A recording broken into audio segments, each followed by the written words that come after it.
When both pilots collapsed unconscious at 35,000 feet, panic swept through the cabin. No licensed pilot was on board.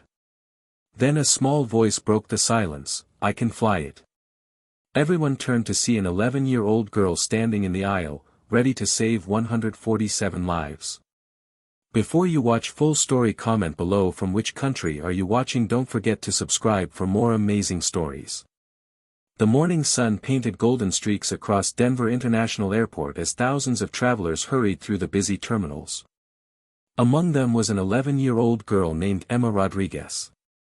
She wore a yellow backpack covered in airplane stickers, and around her neck hung a bright orange lanyard that read, "Unaccompanied Minor."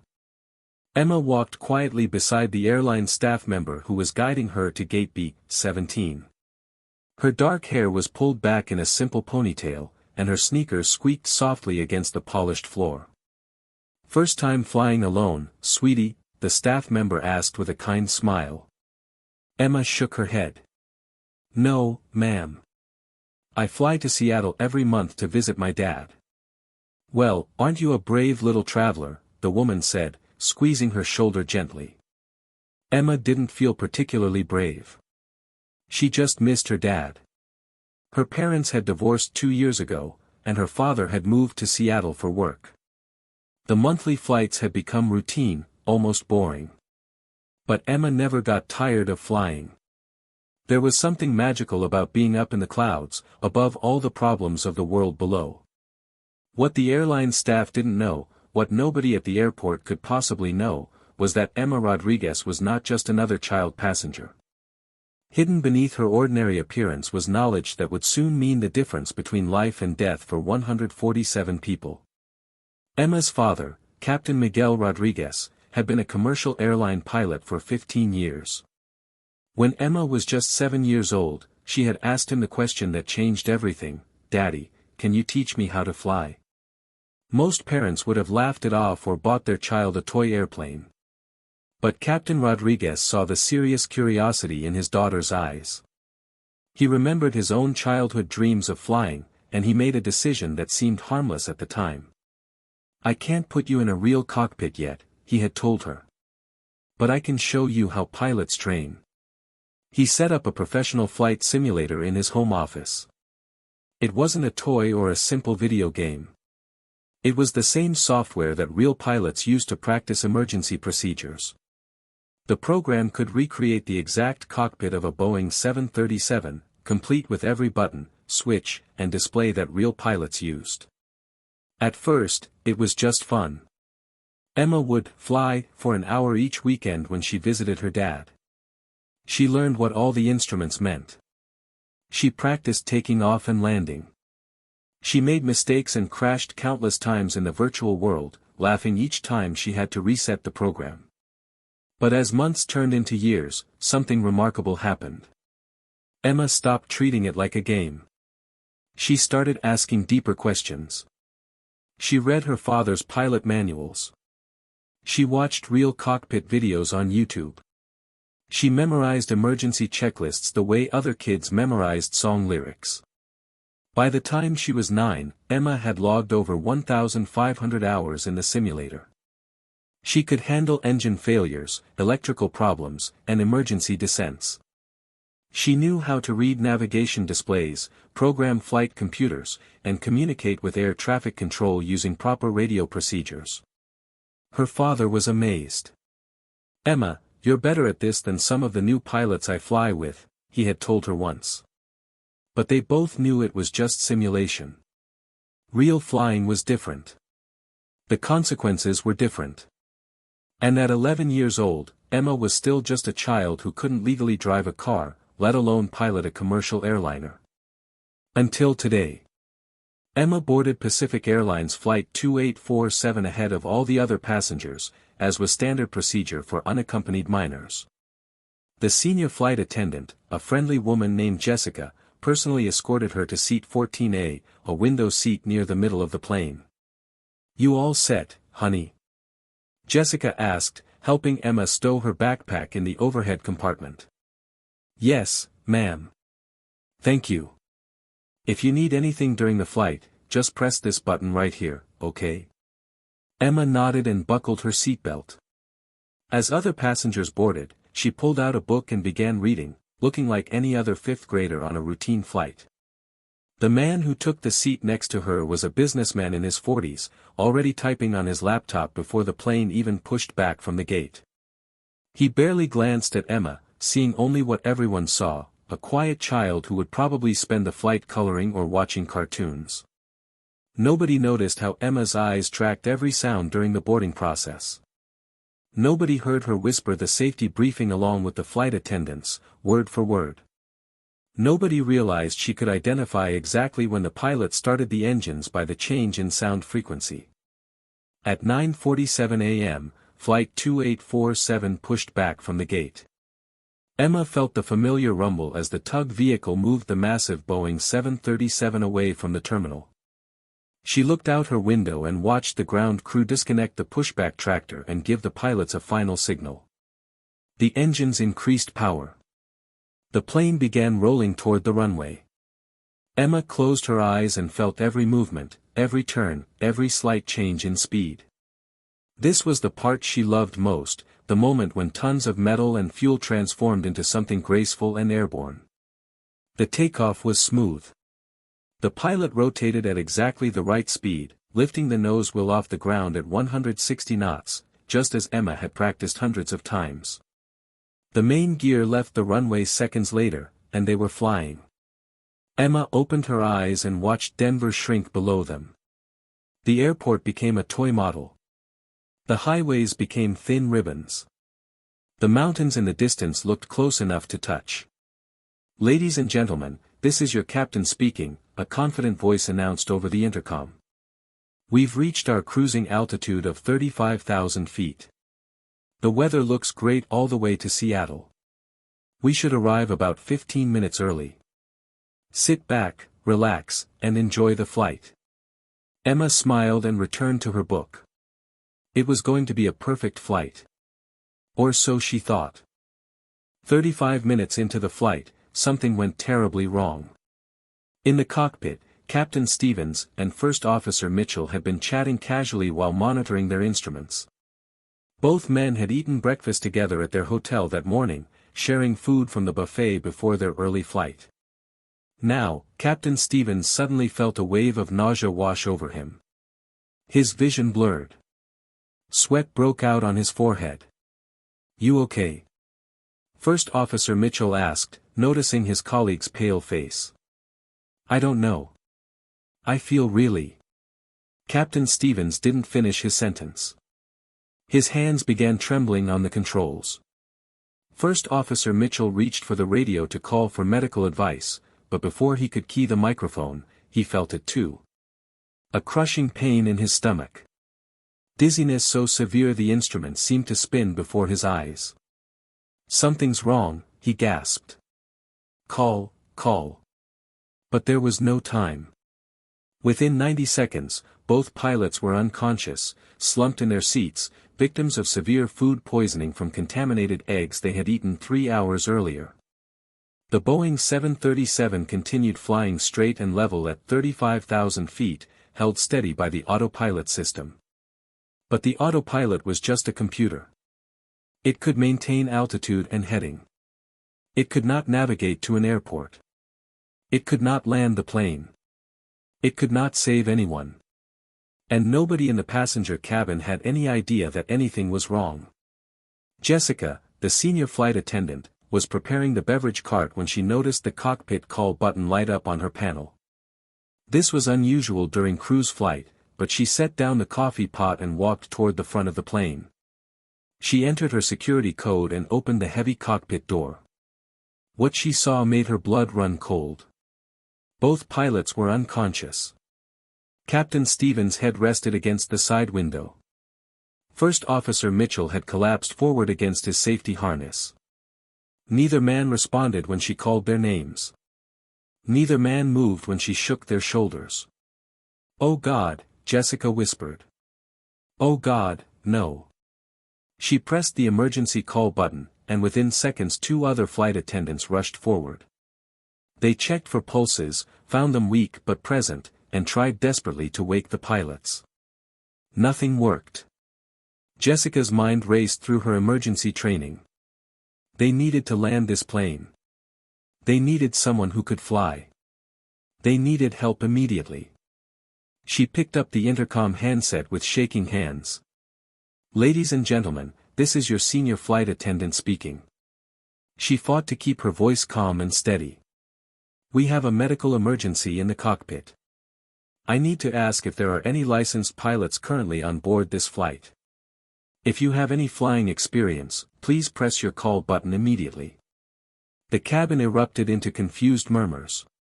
Passengers looked at each other with growing alarm. Parents grabbed their children's hands. The businessman next to Emma stopped typing and stared at the ceiling, processing what he had just heard. A medical emergency in the cockpit could only mean one thing. Something had happened to the pilots. Jessica scanned the cabin desperately, praying for a call button to light up, for someone to raise their hand, for anyone to have flying experience. 5 seconds passed. 10 seconds. 20 seconds. No buttons lit up. No hands were raised. The murmurs grew louder. Someone started crying. A woman in the back shouted, "What's happening? Is anyone flying the plane?" Jessica felt panic rising in her chest. There were 147 people on this aircraft, and without conscious pilots, they were all going to die. They would fly until the fuel ran out, then fall from the sky. And there was nothing she could do about it. Emma unbuckled her seatbelt and stood up. Her heart was pounding so hard she could hear it in her ears. Her hands were shaking. Her mouth was dry. But her mind was clear.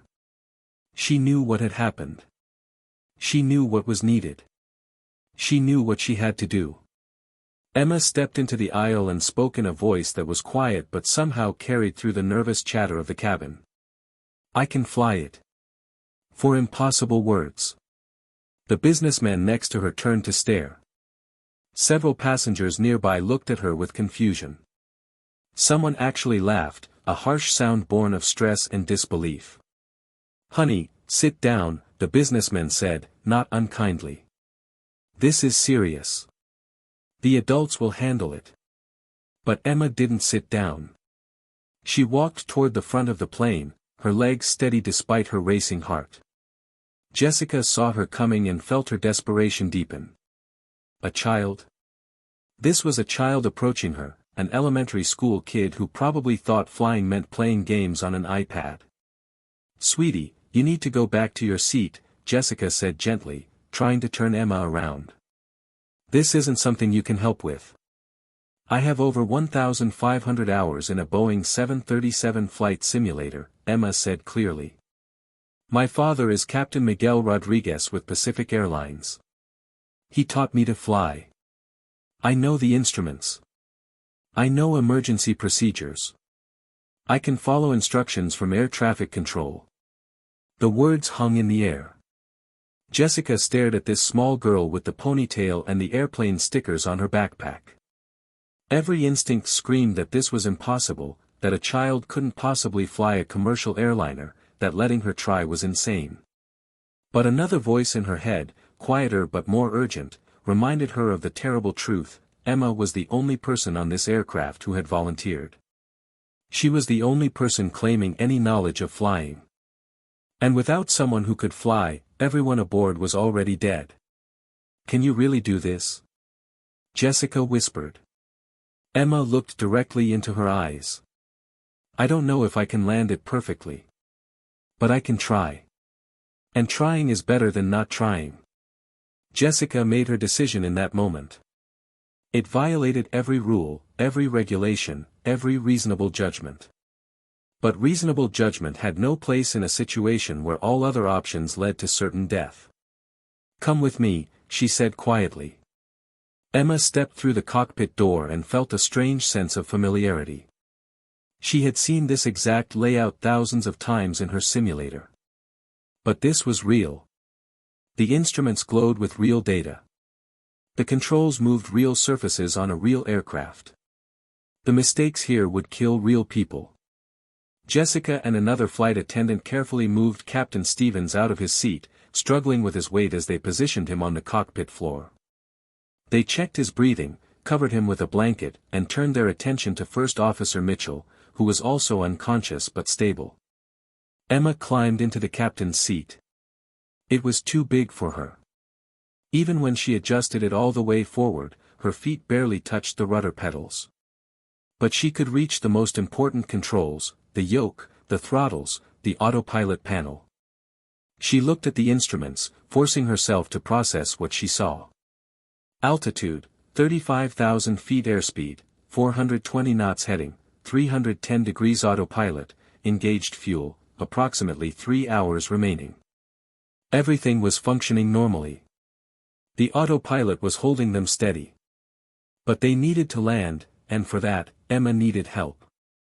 She reached for the radio panel, found the frequency already selected, and pressed the transmit button. Denver Center, this is Pacific Flight 2847. We have an emergency. There was a brief pause, then a professional voice responded. Pacific 2847, Denver Center. Go ahead with your emergency. Emma took a deep breath. Denver Center, both pilots aboard Flight 2847 are unconscious. I am an 11-year-old passenger with 1,500 hours of Boeing 737 simulator experience. I have taken control of the aircraft. I need immediate assistance and guidance for emergency landing procedures. We have 147 people on board. The radio went silent for several seconds. Emma could imagine the shock in the control center, the controllers staring at each other in disbelief, supervisors being called over, emergency protocols being activated. Finally, the voice came back, more careful now, more controlled. Pacific 2847, please confirm, you are 11 years old and currently in control of the aircraft? Affirmative, Denver Center. The autopilot is engaged and maintaining altitude and heading. All systems appear normal. But I need guidance to navigate to an airport and execute landing procedures. Another pause, longer this time. Then, Pacific 2847, understood. My name is Tom, and I'm going to help you through this. You're going to be okay. First, I need you to enter code 7700 on your transponder. Can you do that? Emma's eyes found the transponder panel immediately. Her fingers entered 7-7-0-0, the universal emergency code that would make their aircraft flash red on every radar screen in the region. Transponder squawking 7700, she confirmed. Good job, Tom said, his voice deliberately calm and reassuring. Now I need you to tell me, what can you see on your instruments? What's your current altitude and fuel status? In the Denver Air Route Traffic Control Center, Controller Tom Harrison sat at his radar screen with his supervisor standing behind him, along with 3 other senior controllers. Everyone in the facility had stopped what they were doing and was listening to the conversation. Tom Harrison had been an air traffic controller for 18 years. He had guided planes through storms, talked pilots through equipment failures, and coordinated emergency landings. But he had never faced anything like this. An 11-year-old child was sitting in the captain's seat of a Boeing 737 at 35,000 feet. 147 lives depended on whether Tom could guide her safely to the ground. Pacific 2847, I need to know about your experience, Tom said, keeping his voice steady and warm. What have you practiced on your simulator? What procedures do you know? Emma's voice came back clear and surprisingly composed for a child in such a terrifying situation. I've practiced normal takeoffs and landings, engine failures, electrical failures, emergency descents, and ILS approach procedures. My simulator is X-Plane 11 with the Zibo 737 modification. My father taught me to use checklists and follow procedures step by step. Tom felt a small surge of hope. This wasn't just a kid who had played airplane games. She knew terminology. She understood systems. She had been trained, however unconventionally. His supervisor leaned over and whispered, "Get Boeing technical support on the phone."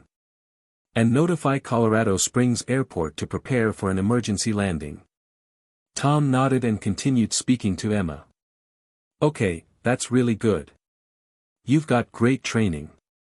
Right now, the autopilot is flying the plane, and that's perfect. We're going to leave it on as long as possible. I'm going to guide you step by step through everything we need to do. We have plenty of time and plenty of fuel. There's no rush. We're going to take this slow and careful. Does that sound good? Yes, sir, Emma replied. Perfect. Now, first thing, I need you to look at your fuel gauges. They should be on the overhead panel. Can you see them? Emma tilted her head back. Center tank shows 4,000 pounds. Left main shows 9,500 pounds.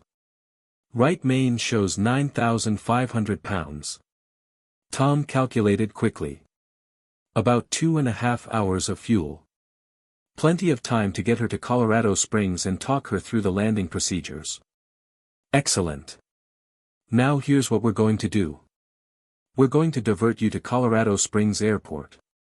It's about 70 miles ahead of you. They have a very long runway and emergency equipment is already being positioned. I'm going to walk you through programming the flight computer to go to Colorado Springs. Have you done FMC programming in your simulator? Yes, sir. I can program flight plans. Great. The airport code for Colorado Springs is KCOS. KCOS. I'm going to guide you through entering that as your destination.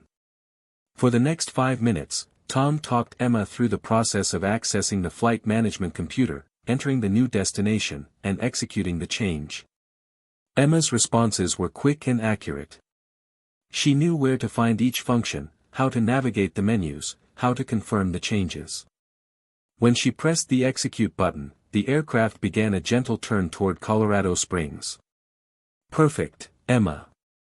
You just programmed your first real flight plan. The airplane is turning toward Colorado Springs right now. You're doing amazingly well. In the passenger cabin, people were pressed against the windows, watching the landscape below. Some were praying. Some were crying. Some sat in stunned silence, unable to process that their lives depended on a sixth grader. Jessica made an announcement, trying to keep people calm. Ladies and gentlemen, we are diverting to Colorado Springs Airport for an emergency landing. The young passenger assisting in the cockpit has extensive flight simulator training and is working with air traffic control. Please remain seated with your seatbelts fastened. The announcement did little to ease the fear, but at least people knew what was happening. Okay, Emma, next step, Tom said. We need to start descending from 35,000 feet down to 10,000 feet. We're going to do this very slowly and carefully. On the autopilot panel, you should see an altitude selector. It looks like a knob with numbers on it. Can you find it? I see it. It's currently set to 35,000. Perfect. I want you to rotate that knob counterclockwise to select 10,000 feet. Then pull the knob toward you to engage the new altitude. Emma's small hands found the knob. She rotated it carefully, watching the numbers decrease, 34,000.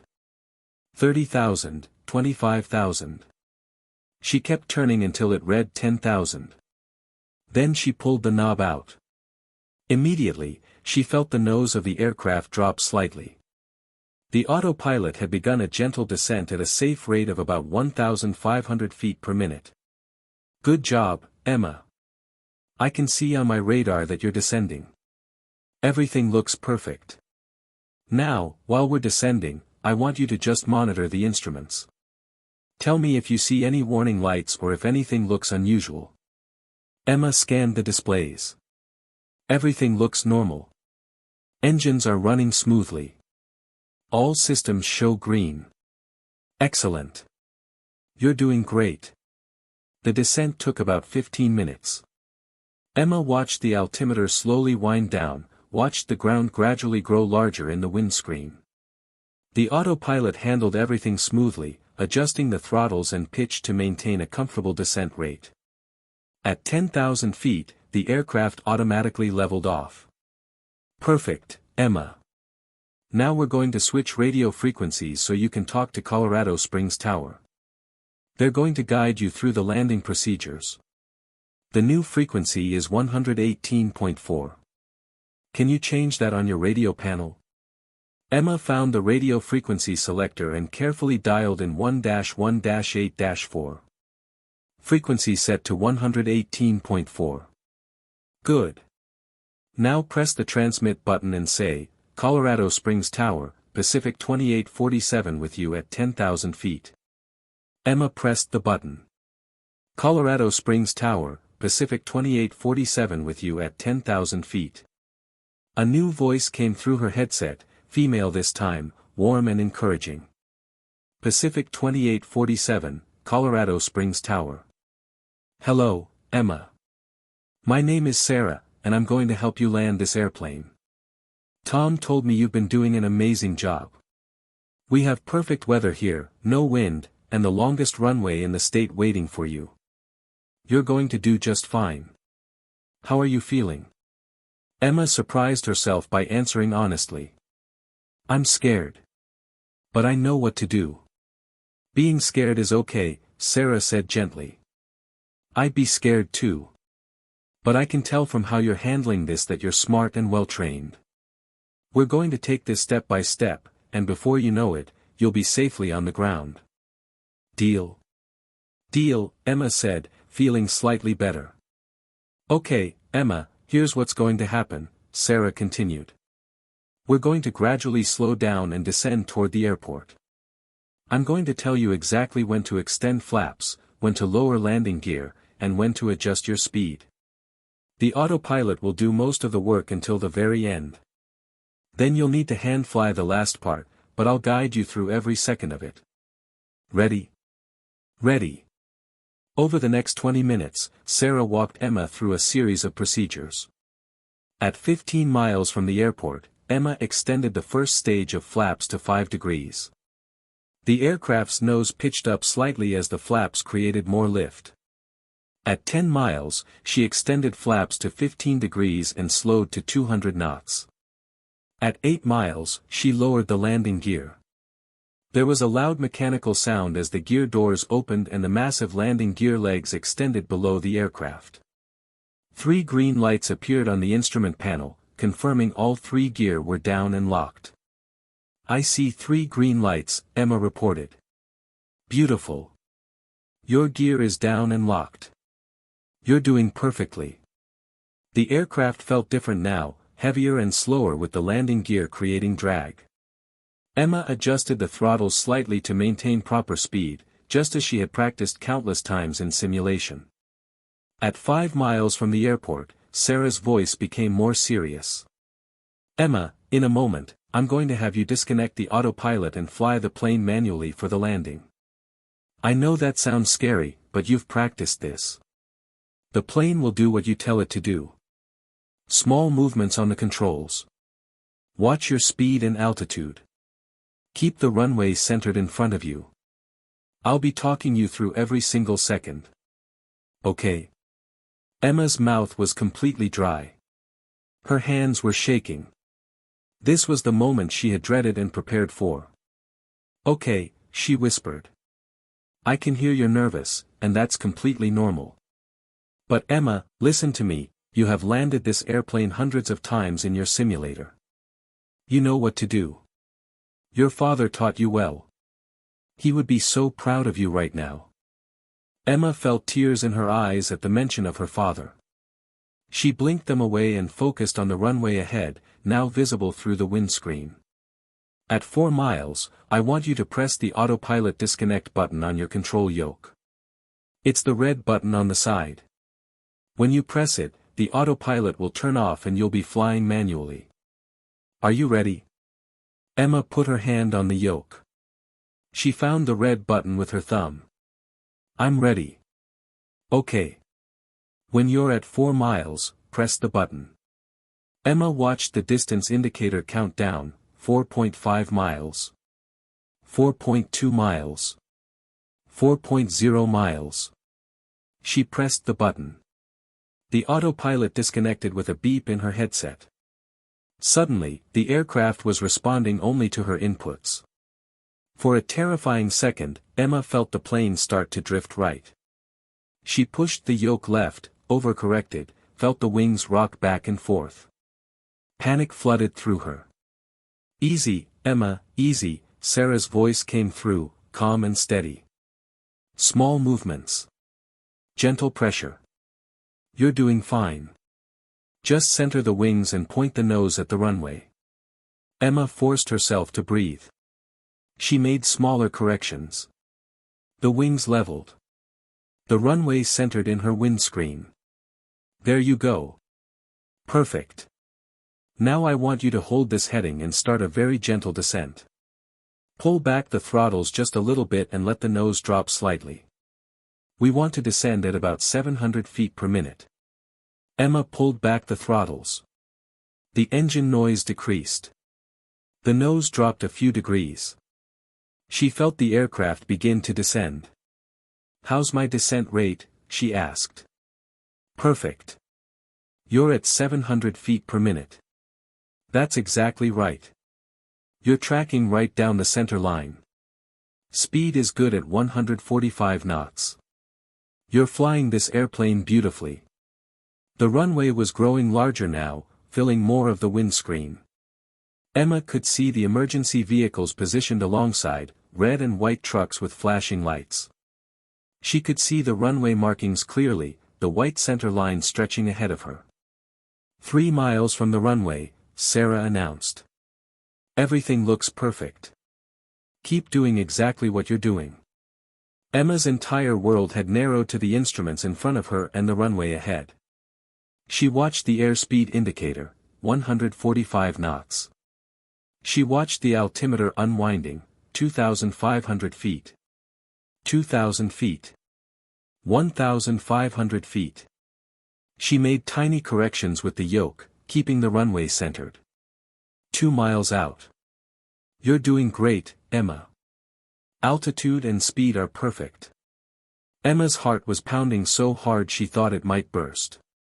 Her hands were slick with sweat on the yoke. But her movements were steady, controlled by thousands of hours of practice that had become muscle memory. 1 mile. "Okay, Emma, this is the important part. At 100 feet above the ground, I'm going to tell you to start your flare. That means you'll pull back gently on the yoke to raise the nose and slow your descent. The main wheels will touch first, then you'll lower the nose gently. After you're on the ground, pull the throttles all the way back and apply brakes carefully. Got it? Got it. Half mile. You're doing amazing. Keep it coming." Emma could see individual runway lights now. The concrete looked solid and real and terrifyingly close. Quarter mile. Looking perfect. The ground was rushing up to meet them. Emma fought the urge to pull back too early. 200 feet. 100 feet. 50 feet. Start your flare now. Emma pulled back on the yoke, raising the nose. The throttles came back to idle under her left hand. She felt the aircraft's descent slow. For a moment, they seemed to float, suspended between sky and earth. Then the main wheels touched the runway with a firm bump. Emma held the nose up for 2 more seconds, letting the aircraft slow, then let the nose wheel settle onto the concrete. The aircraft was on the ground, rolling down the runway at 120 knots. "Brakes," Sarah called. Gentle pressure on the brake pedals. Emma's feet barely reached the top of the rudder pedals, but she pressed down as hard as she could. She felt the brakes engage. The aircraft began to slow. 100 knots. 80 knots. 60 knots. Emma kept the aircraft centered on the runway with small movements of the yoke, her simulator training guiding her hands without conscious thought. 40 knots. 20 knots. 10 knots. The Boeing 737 rolled to a stop on the runway of Colorado Springs Airport. Emma set the parking brake and sat back in the captain's seat, her whole body shaking. Sarah's voice came through the headset one final time, thick with emotion. Pacific 2847, you are stopped safely on the runway. Emma, you did it. You saved everyone. That was the most incredible piece of flying I have ever witnessed in my entire career. Your father would be so proud of you. Emma started crying. The cockpit door burst open. Jessica rushed in and wrapped Emma in a tight hug, tears streaming down her face. You did it, she kept saying. Oh my God, you actually did it. Emergency vehicles surrounded the aircraft. Paramedics rushed aboard to treat the unconscious pilots, who were both stable but still unresponsive from the severe food poisoning.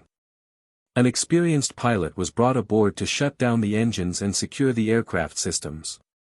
As passengers deplaned down the stairs that had been rolled to the aircraft, many of them stopped to look at Emma, this small 11-year-old girl who had somehow flown a commercial airliner safely to the ground when trained adults around her were in shock and panic. Some passengers hugged her. Some thanked her through tears. Some just touched her shoulder, unable to find words for what she had done. The businessman who had sat next to her kept shaking his head. I told you to sit down, he said quietly. When you said you could fly, I told you to sit down. I almost stopped you from saving all our lives. You didn't know, Emma said simply. Within hours, Emma's story was on every news channel in the world. Aviation experts analyzed the cockpit recordings and marveled at how a child with only simulator experience had executed procedures that challenged even experienced pilots. Her mother flew to Colorado Springs immediately, arriving at the hospital where Emma was being checked over by doctors. She held her daughter and cried, overwhelmed by what had happened, by how close she had come to losing her, by the extraordinary courage Emma had shown. Your father taught you well, she whispered. Emma's father, reached by phone in Seattle, broke down crying when he heard what had happened. I never thought, he kept saying. When I was teaching her, I never imagined it would actually save lives. I thought it was just a way to spend time together. On the first anniversary of the emergency landing, Emma stood at a memorial ceremony at Colorado Springs Airport. A small plaque had been installed in the terminal, commemorating the event and honoring Emma's courage. All 147 passengers and crew members were invited. About 80 of them came, traveling from across the country to mark the day they had almost died, the day they had been saved by a girl who refused to be dismissed simply because she was young. Emma, now 12 years old and in 6th grade, stood at the microphone with her mother beside her. She was still shy about public speaking, still uncomfortable with being famous. But she had something she wanted to say. A lot of people have called me a hero, Emma began, her voice carrying across the quiet crowd. But I don't feel like a hero. I feel like someone who was in the right place at the right time with the right knowledge. My dad taught me to fly because he loved flying and wanted to share that love with me. He never imagined it would save lives. I never imagined I'd need to use what I learned. She paused, looking at the faces in the crowd. What I've learned from all of this is that knowledge matters. Preparation matters.